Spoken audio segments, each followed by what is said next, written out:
the pirate princess. In the palace of Lisbon, the marble halls did not just echo, they whispered. They held the weight of centuries, of rules older than the stones themselves. For Princess Marina, these walls were not a home, but a gilded cage. She spent every morning the same way, standing at the tall, arched window of her chambers, pressing her hand against the cold glass. Her eyes were fixed on the river beyond the city walls. The Tagus glittered under the rising sun, alive with the chaotic beauty of movement.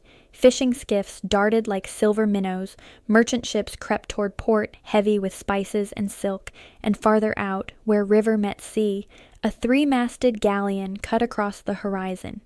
Its sails were trimmed sharp and proud, flying Dutch colors, angled southwest toward Madeira.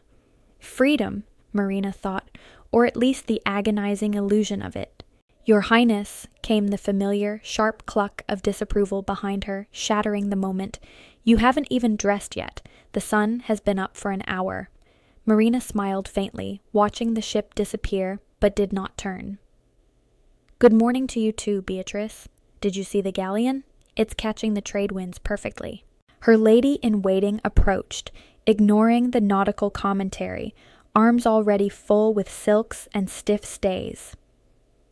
"His Majesty expects you at the Maritime Council meeting. He's allowing you to attend. Observe only." She stressed the last words with a significant look. Silently. No outbursts today. Marina sighed as the corset was tightened.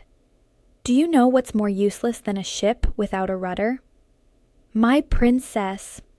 A princess without a voice. Dressed in velvet that felt like armor, Marina made her way to the council. In the corridor, she nearly collided with Prince Eduardo. He looked impeccable and utterly vacuous. "Marina," he nodded, checking his reflection in a window. "Heading to the map room? Do try not to bore the admirals with your hobbies." He laughed, a hollow sound. Marina clenched her fists. This was her future? A man who thought the stars were just decoration for the night sky? She pushed past him. The council chamber smelled of ink, salt, and old power. It was a scent Marina loved, though she was barely welcome there. Maps sprawled across the table, pins marking shipping lanes like wounds. The king sat at the head, crown set aside, brow furrowed as his admirals argued over trade routes and tariffs. "A bell, sire," one officer was saying, slamming his hand on the wood. "3 strikes last month alone. The merchants are terrified." King Alonso raised a hand, commanding silence. "Report. Give me the details." The admiral bowed stiffly. "The Red Serpent struck again last week. Took a shipment of spices bound for Porto. But here is the strange part. No casualties. The crew was left unharmed, with enough provisions to reach shore. They weren't robbed of their lives, only their cargo." Murmurs rippled through the room. "A pirate with principles," the king said dryly. "How inconvenient." "We believe the captain is a woman," the admiral continued, looking distasteful. "The crew reports someone called Captain Catalina." Marina forgot herself. She forgot the corset, the rules, the prince. "A woman commands the fastest ship in these waters?" Her eyes lit up. "How cool is that?" The room froze. Silence stretched, heavy and cold. "Marina," the king said sharply.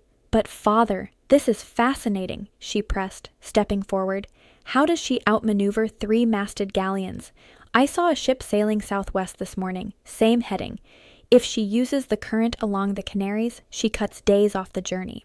"Your Highness," an admiral snapped, "piracy is no subject for a princess." Marina snorted. "Neither is navigation, apparently. Yet I can read tide charts better than half this council." "That is enough," King Alonso said, his voice low but thundering. "My chambers. Now." The walk to his chambers felt like a funeral march. The door closed softly behind them, but the silence that followed was heavy with unspoken words. "I love you," the king said finally, rubbing his temples. "Which is what makes this so hard." "You loved Mother," Marina replied, "and she sailed with you. She wasn't locked in a tower. And she gave up the sea when you were born." His eyes softened with a painful memory. "That is what ruling requires." sacrifice. She chose you over the ocean. But what if I don't want to rule from a throne? Marina asked quietly. What if I want to rule from a quarterdeck? Alonso's gaze sharpened. You are promised to Prince Eduardo. In 2 months, you will wed. To a man who thinks books are decorative, Marina said bitterly, I want you safe. Then you don't want me at all, she said, tears bright in her eyes. Because I am not meant for safety. Some decisions, Marina knew, were made in the heart long before the mind caught up. That night, the palace slept under a blanket of fog. Marina did not. She dressed in plain clothes, hair braided tight, boots soft against stone. Beatrice stood in the doorway, pale and shaking, holding a candle. You're running away, she whispered. No, Marina said, fastening a rough wool cloak. I'm running toward. The king will send the entire fleet after you. Then I'd better make it worth the chase. The Red Serpent docked at the merchant port under cover of darkness. It was smaller than a galleon, sleeker than anything Marina had ever seen. It moved like it was alive, and its captain, Captain Catalina, studied Marina with sharp, knowing eyes. You're a nobleman's daughter, she noted, eyeing Marina's hands. Princess, Marina corrected calmly, and I wish to join your crew. Catalina laughed, a bright, dangerous sound. Bold, foolish, interesting, but this isn't a nursery. Marina lifted her chin. I know the difference between a brigantine and a brig. I can calculate longitude by the stars. Test me. Silence stretched.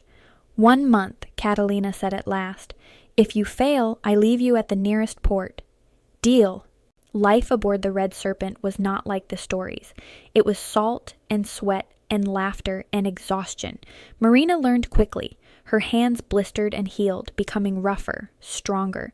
Book knowledge turned into muscle memory. She learned to tie knots in the dark, to read the wind on the water. One afternoon, high in the rigging, a sailor laughed as Marina crossed the deck in heavy seas without stumbling. She's got better balance than you. Books don't teach balance, Raphael grumbled from below. No, Marina said, grinning down at them, wind in her hair. But sneaking out palace windows does. Marco became her shadow and her anchor. A young sailor with eyes like the sea. He taught her the sky not as a map, but as a story. My father was a navigator, he said one night as they scrubbed the deck. A storm took him. Catalina found me after. You're the best navigator I've ever known, Marina said. You've only known me 2 weeks. Some things you just know. Later, under a canopy of diamonds, they sat together. Marco pointed up. That's the navigator's eye. It guides us home. Marina leaned back, feeling a peace she had never known in the palace. I used to look at these same stars through a glass window, she whispered. They look different here, brighter, like they're actually within reach. The peace did not last. The storm came without warning 3 days later. Stars vanished behind a curtain of black. Waves roared like angry gods. Panic threatened to seize the crew.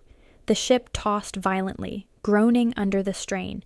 Listen, Marina shouted over the gale, her heart pounding. She heard the crash of water on rock.